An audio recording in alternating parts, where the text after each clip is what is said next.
这就是我久违了的白兰。将军，你今天说的都对。本宫心中确实很不安。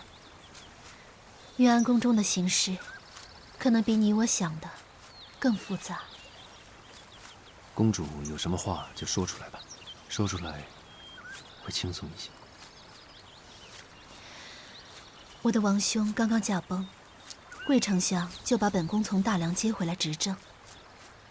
之前王兄一直打压贵丞相，贵丞相势必会借此机会翻身，一展宏图。可是朝中王兄的党羽众多，即便本宫无心掌权，他们也是人心惶惶。所以说，这以后宫中的日子，怕是……公主，你看，你的白兰王朝多美呀！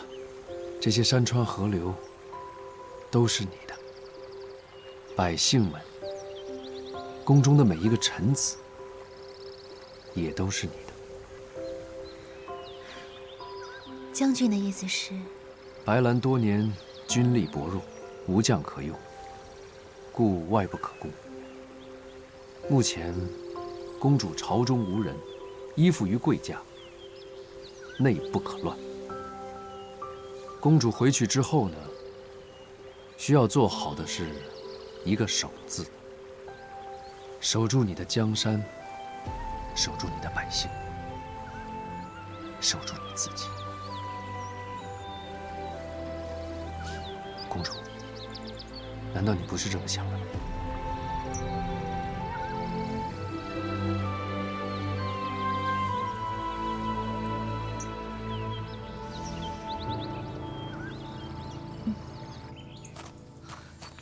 你们都是怎么找的？好好的一个大活人，怎么就不见了？找不到公主，你们谁都别想活！是，贵将军，贵将军，禀报将军，马房少了2匹马，应该是何霞带着公主出去了。我从一开始就知道这小子一定有问题。传令下去，给我堵住所有的出境关口。只要在我白兰境内，我就不信抓不到你。是，公主。公主，醒得早，出去走一走，是什么事情让贵将军如此大动干戈呢？公主以后要出门，身边得有人保护啊。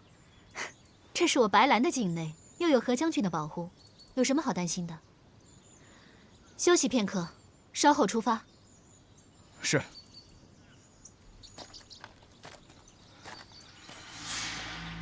你们去哪儿了？我为什么告诉你啊？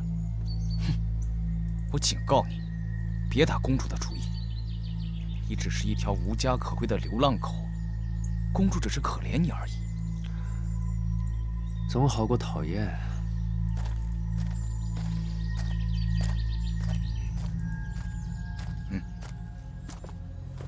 贵将军，在进云安城之前，把这小子给我处理掉。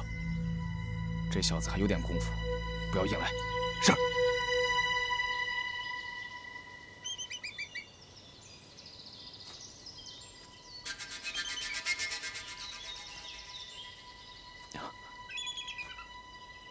娘娘万安。此刻只有你我2人，父亲何必如此多礼？起来吧。是。新制的金丹果然有效，那昏王身体一天不如一天，一众太医也查不出个所以然来。楚北节如今出兵攻梁，不在朝中，我们何不趁机尽快动手？娘娘，要成大事者，必平心静气，不急不躁。父亲的意思是，请娘娘细细想想，朕北王如今虽不在朝中，但终有还朝的一日。即使我们动手成功了，只要他楚北节一回朝，必定会将矛头指向你我。我们此刻动手虽然能赢，但只要楚北杰一回来，一样是输。所以，你我的难题不是陛下，而是楚北杰。你要杀了他，没有别的办法吗？那就要看娘娘到底是不是能够劝动楚北杰，让他为我们效命。如若不然，斩草除根，势在必行。只是要除掉楚北杰，却是让人头疼至极。早知今日，何必当初？若我嫁的是楚北杰，父亲今日为何会头疼？以我现在的身份，要我如何去劝他为我所用？怎么？娘娘难道已经试过了？楚北杰怎么说？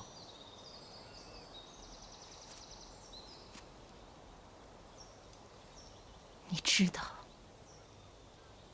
他是如何羞辱我的吗？娘娘息怒，是为父思虑不周，让娘娘受委屈了。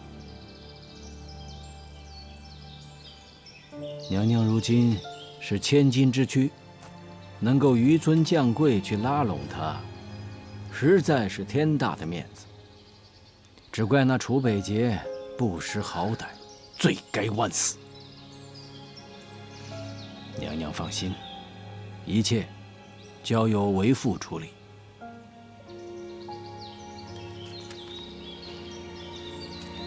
娘娘请看。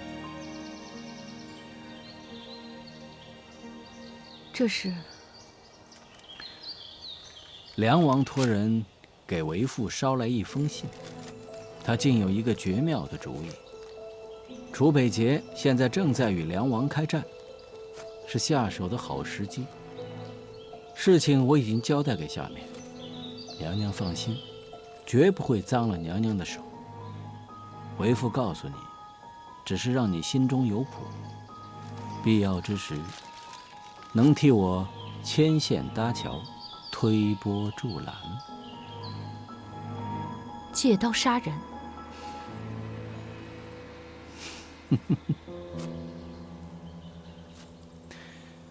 女儿啊，有一些事勉强不得，当断则断，当杀则杀。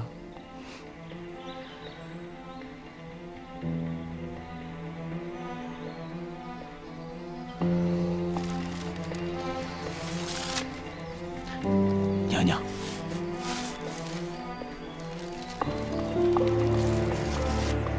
要留他做证据吗？楚北杰，都是你逼我的。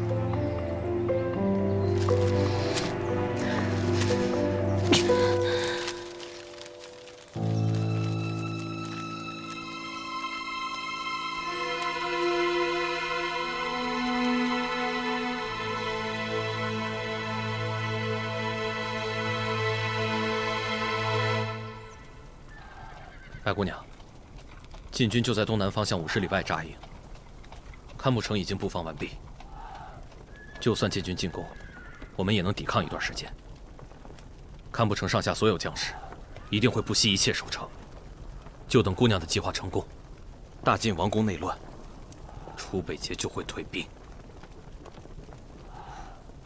但已经2天了，晋军那边毫无动静，现在连我也猜不到他下一步会走什么样的棋。报，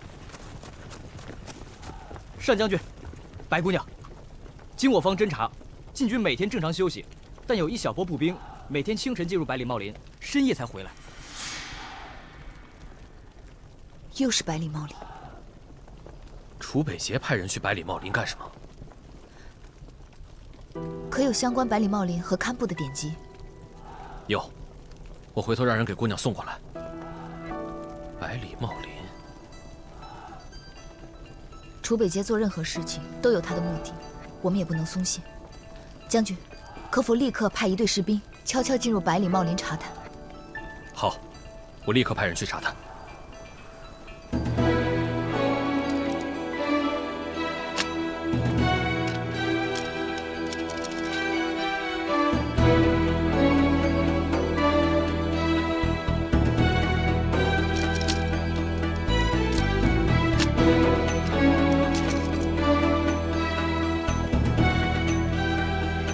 站住！怎么还有这么多书啊？这些书都是姑娘要的。放那边吧。哦。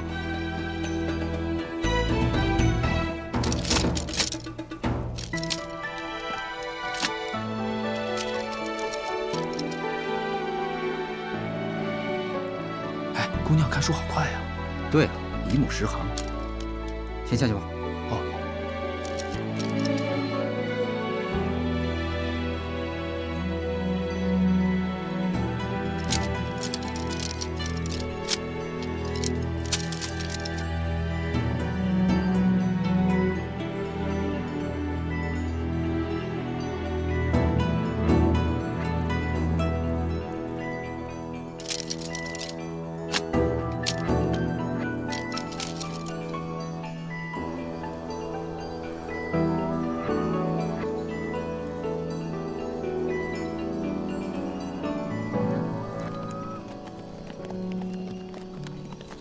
千万不能马虎，一定要做好布防。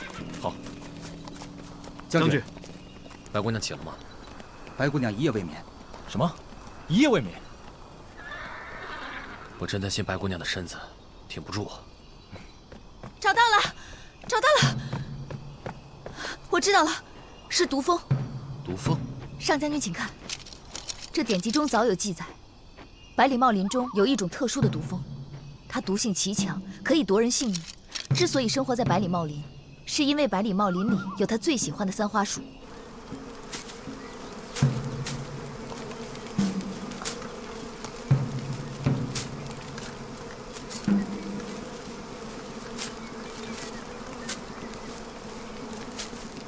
三花树毒液可以引发毒蜂狂性，用其汁液熬药饮用，却可以解毒。要攻城，只要将三花树枝用弓箭射进堪布，再放出大量毒蜂，守军将士必定死伤过半。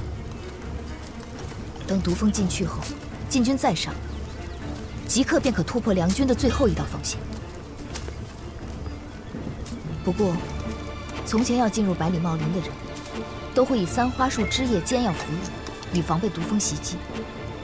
只要晋军众将士预先喝下这种草药，就不用担心被毒蜂误伤。假如楚北捷想用毒蜂攻击我军，一定会命人暗中砍伐树林。而为了避开我们的探子，他们就必须就地熬制解药。竟然还有这样的计策！是啊，这样的计策听起来虽然匪夷所思，但这也恰恰是他最可怕的地方。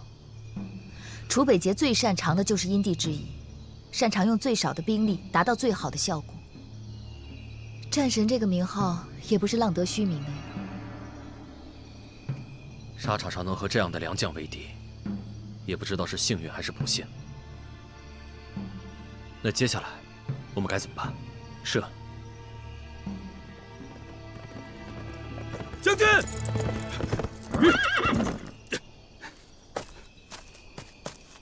启禀上将军，末将已经查过了百里茂林，发现晋军在里面砍桑花树枝熬药，他们保留了树林的外貌，从外面看是完全看不出来的。被砍的树枝已经干了，怕是前几天已经开始了。果然如姑娘所料。传令，把百里茂林剩下的三花树全给我砍回来。是。不必了。熬制三花树枝只需要1天半的时间，若是他们从前天就开始砍树的话，恐怕早已经完工了。天已经快亮了。那姑娘的意思是？上将军也不用担心，娉婷从姑臧出发的那一天，就已经料到会有今日。在战场上遇到楚北捷的人，没有一个是不头疼的。我们不会是第一个，也不会是最后一个。这么说来，上将军必须要在堪布城找到一张琴，不缺弦可以弹的琴。什么？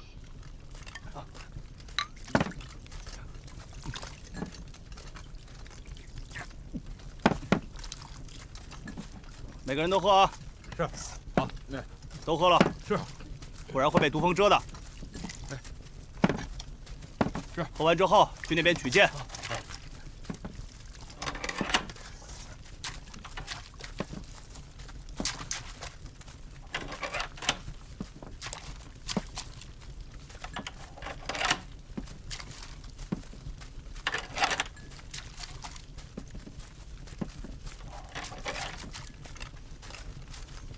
我带上啊！来，你的。好，记住了啊，一定要听号令使用，明白吗？记住了啊！加一个，来，快！给我一个，快拿好，带上。好，这个，给。好，拿着。王爷，毒蜂性情凶猛，一旦攻击起来，恐怕连白姑娘都不能幸免。你真的要这样做吗？把剩下的解药都带上吧。不过我想应该用不上。昨夜梁军的探子入林侦查，说明他已经猜到了我的计策。只要他能猜出来，就一定能阻挡。既然他敢来堪布城，娉婷不会让我失望。王爷，时辰已到。我已经很久没有像现在这样热血沸腾、满心期待。今天一定是特别的一天。堪布攻城一役，即将成为我永生难忘的一役。我志在必得。出发！是。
王爷，是否立即释放毒蜂啊？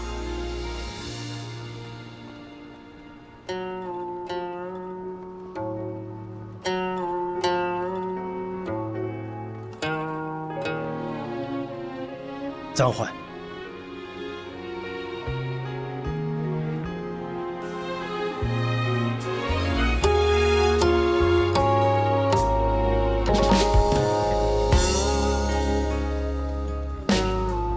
弦断了。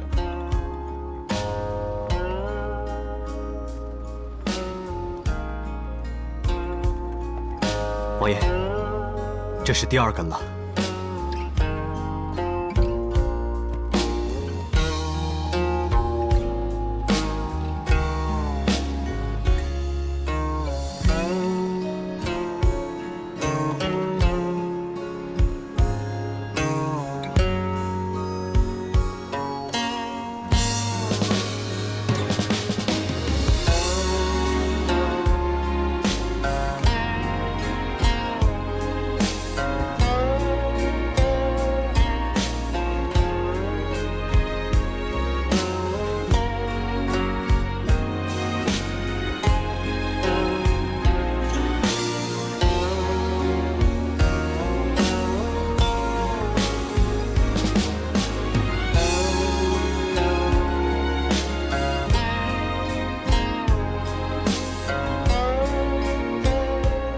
传令，退兵30里扎营。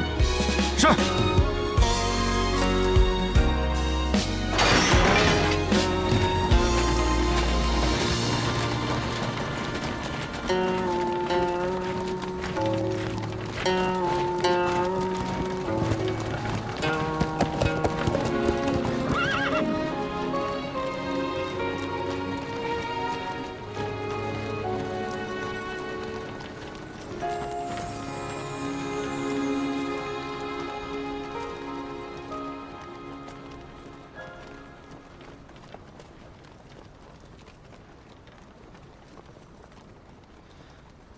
这就是你的御敌良策吗？早已活腻了吗？居然命你一人出现在我数万大军面前。我不在的时候，你就任凭他们这么糟蹋你吗？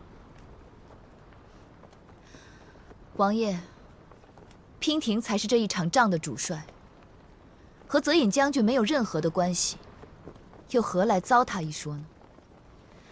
再说了，不管计策的好与坏，只要能让王爷退兵，就是好策。娉婷这不是做到了吗？攻心之计，胆大妄为。若是王爷真的在众目睽睽之下用毒蜂之计害死了娉婷，那恐怕就会激起梁军最后的热血。到时候，就算你们能拿下堪布城，城中的所有军民，恐怕都会让你们伤亡惨重的。再说了，若是梁国百姓知道我一介女流之辈，为了保护堪布城而被你残忍杀害的话，想必梁国所有的百姓和将士都会奋起反抗的。哀兵之勇，王爷，你要比我更清楚吧？如果激起了一国人民的热血，就算有再强的兵，怕是王爷也镇不住。所以你就以身犯险。若不是王爷剑走偏锋，娉婷也不会出此下策。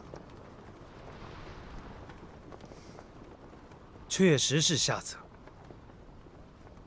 你在逼我退兵的同时，也对全天下通告了我楚北节的致命伤。经此一战，所有人都会知道，我楚北节心之所爱，无论做什么事情，我都绝对不会让白娉婷成为我的牺牲品。你是谁？真北王命我来送你上路。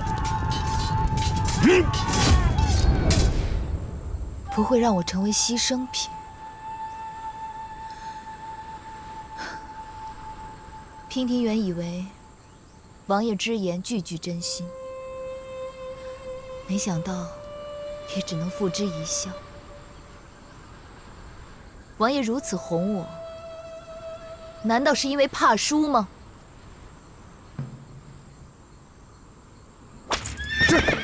这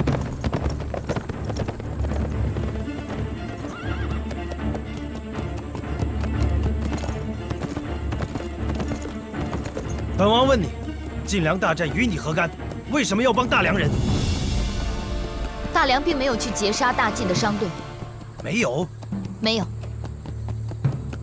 看来你已经知道谁是这场战争的幕后推手。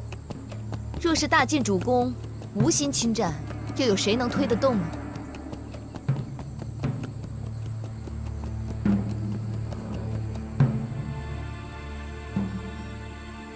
我们各为其主，立场不同，我也不逼你。这一局你赢了，我输给你3个时辰。下一次，我一定会来亲手生擒你。娉婷一定会竭尽全力，不让王爷失望的。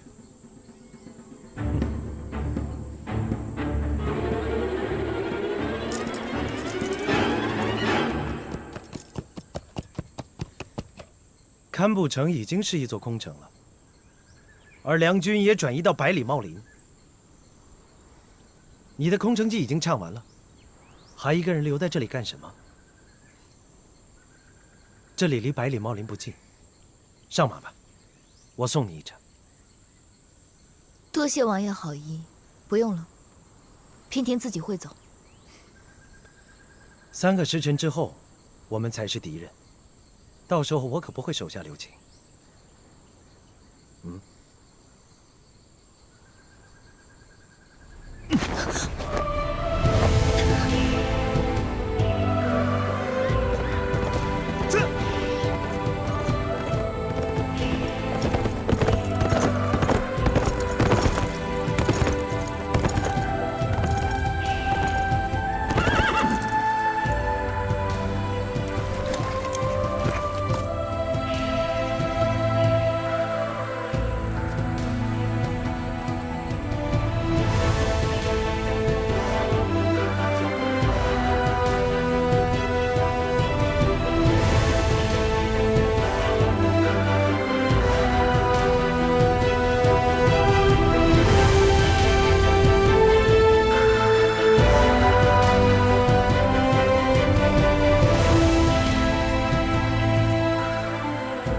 去吧，就送你到这儿了。我不跟泽英打招呼了，反正很快就能见面。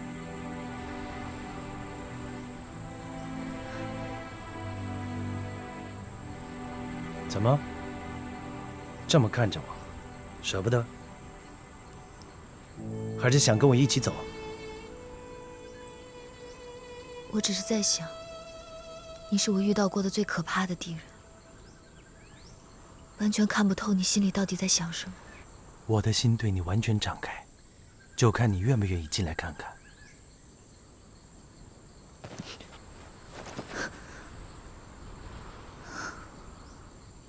你看，你都不愿意来看，却抱怨看不透我心里在想什么。两军对垒，你我是双方主帅，还请王爷不要再胡言乱语。我对你说的每一句话都是真的。好自为之吧。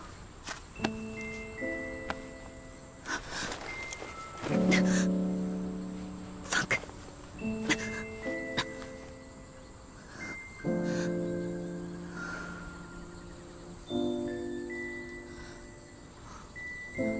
楚北杰，你救了我这么多次，我欠你的太多了。若是这一战，你真的因我而死，我一定会随你一起去，把这条命赔给你。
回来了。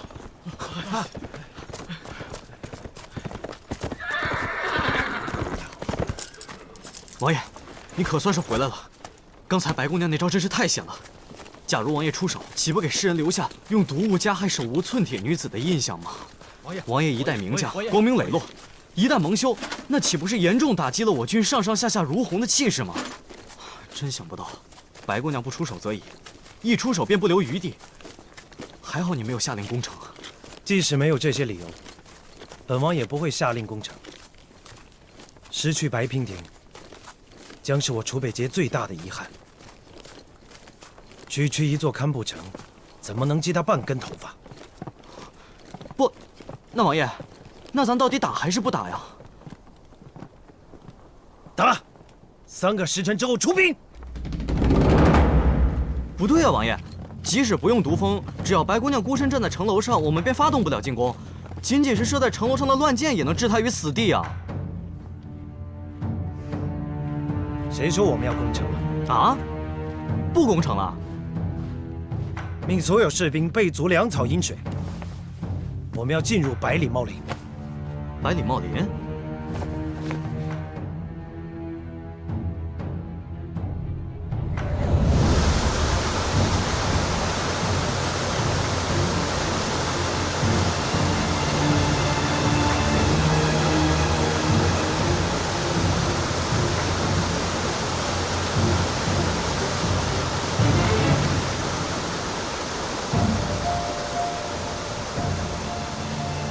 漠然，如果换成了你是梁军主帅，你会怎么应对晋军？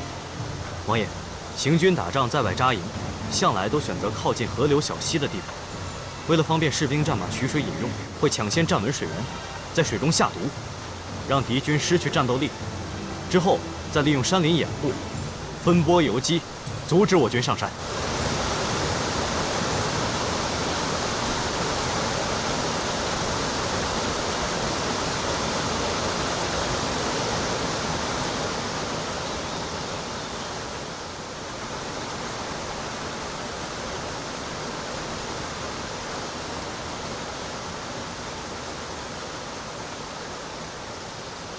上将军，白姑娘，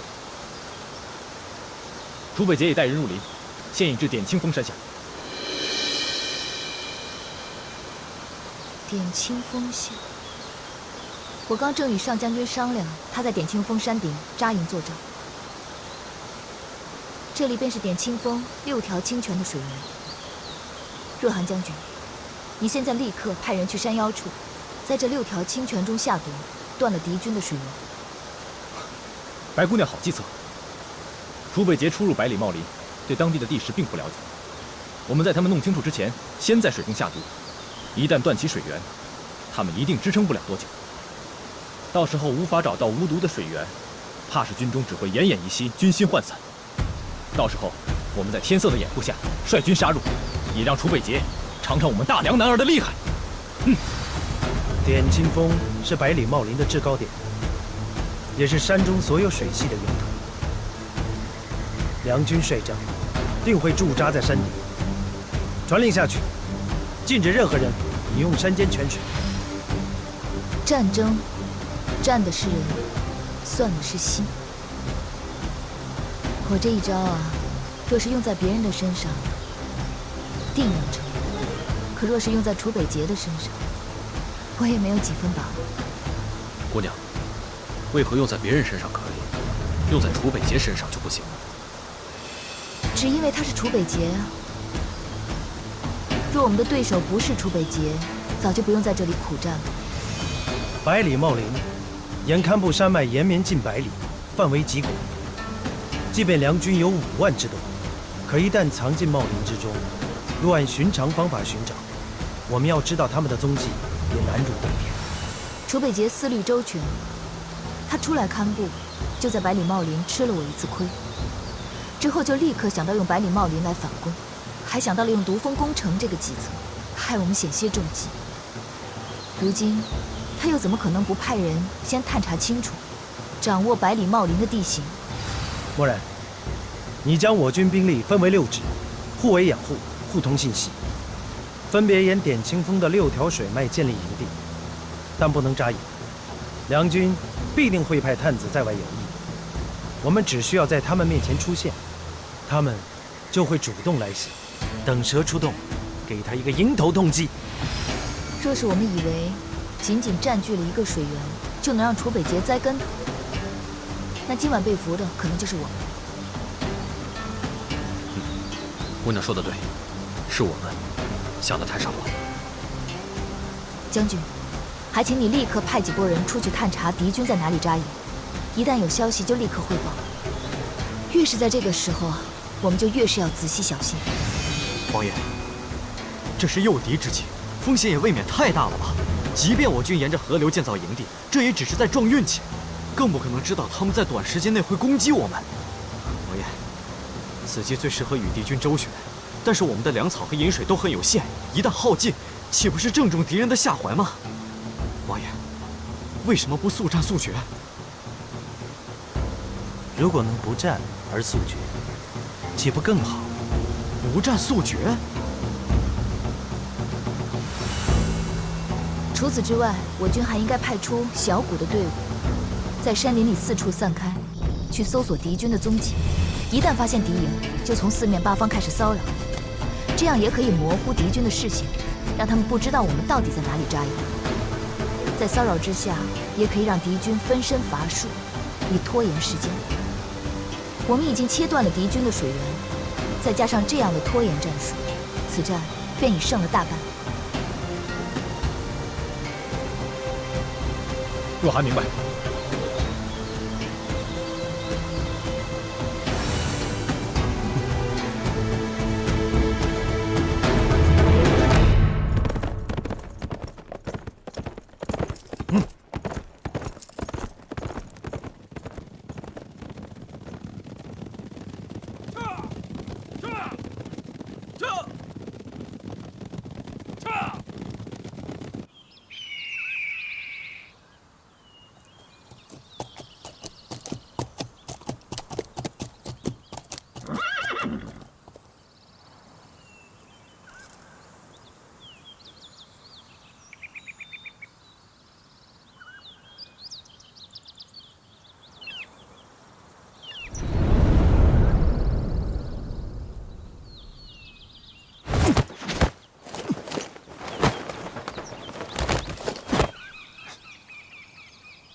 白姑娘，怎么样？有什么消息吗？刚得到消息，说是在点清峰山下有很多禁军的营地。我跟若寒将军商量过之后，决定突袭营地，探清虚实，结果却扑了个空。扑空？我率兵过去的时候，营地已经空了，只有一些刚搭建起来不久的锅灶，堂子里还是热的，应该刚烧过火。一开始我认为这只是巧合。可是接二连三都遇到这样的事情，真是邪了我了。白姑娘，禁军神出鬼没，咱们的士兵都开玩笑说，难不成禁军会遁地之术？这世上哪有通天遁地之术啊？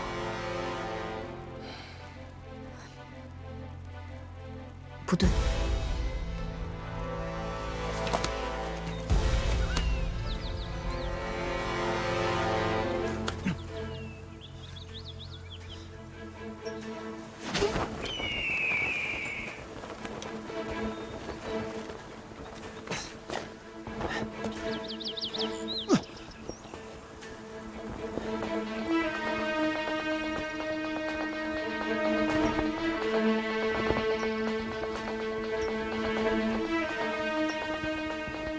白姑娘，他们一定是在掩护谁？掩护？掩护？道理很简单，若他们真的是在安营扎寨，而我们又是突袭，他们不可能事先得知跑得这么干净，这分明就是诱敌周旋之计。白姑娘的意思是，禁军不打算跟我们交锋，而是在跟我们周旋。正是。楚北捷不想与我军正面交锋，可他们的手里又没有了洁净的水源，只有粮食，他们也撑不了多久。拖延对敌军来说并非上策，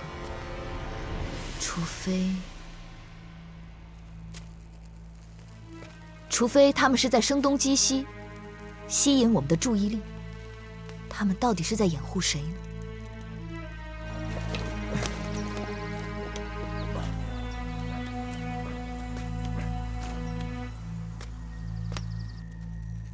白姑娘会不会想太多了？说不定只是敌方的哨探比较厉害，早就已经探知了我军驻扎的地方，从而得知我军的动向呢？不怕一万，就怕万一。既然楚北捷已经猜到了我们在水源中下毒，就必然会猜到我们定会给自己的军士留下水源。而这一路算上来，真正的点清峰水源上游，就是这点清峰山顶。如果我是楚北捷，必会直指着点清峰山顶而来。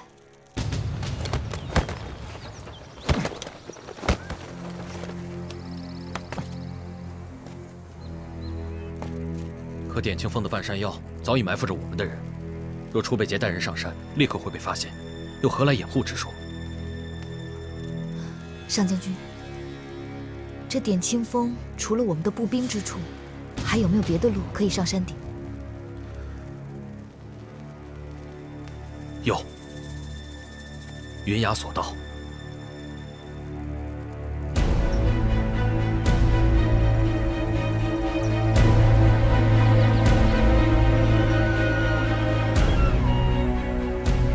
云崖索道直通点清峰峰顶，但索道狭窄，再加上山间湿滑，峡谷风大，十分危险，早已被废弃。如今，只是猿猴蚁兽的捷径，要想过军队，是万万不可能的。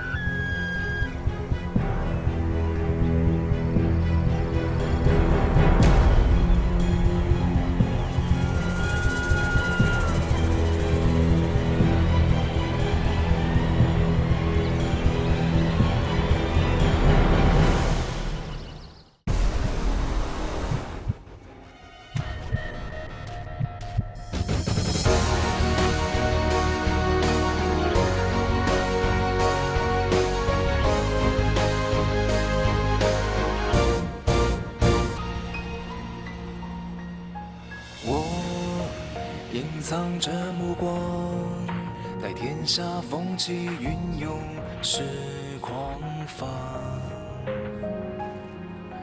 我自伤于之孤芳，可天涯何处有你的发香？天微亮，遥远别方，是烽火烧尽城市灿烂过往。你语言的沙场，有爱上流淌在黄土之上。为战而战，为生而唱，为你抵挡。对月仰望，对天呐喊，对你疯狂。盔甲肩膀，荒凉悲怆，别忘记我模样。无我，无名，无常。从此随我的心事，从此断茫茫归途。别愿潇湘最深处，我回首来时路，何来繁华的嚣张？烈日当空，心灼伤，我永不降服。为战而战，为生而唱，为你抵挡。对月仰望，对天呐喊，对你疯狂。盔甲肩膀，荒凉悲怆，别忘记我模样。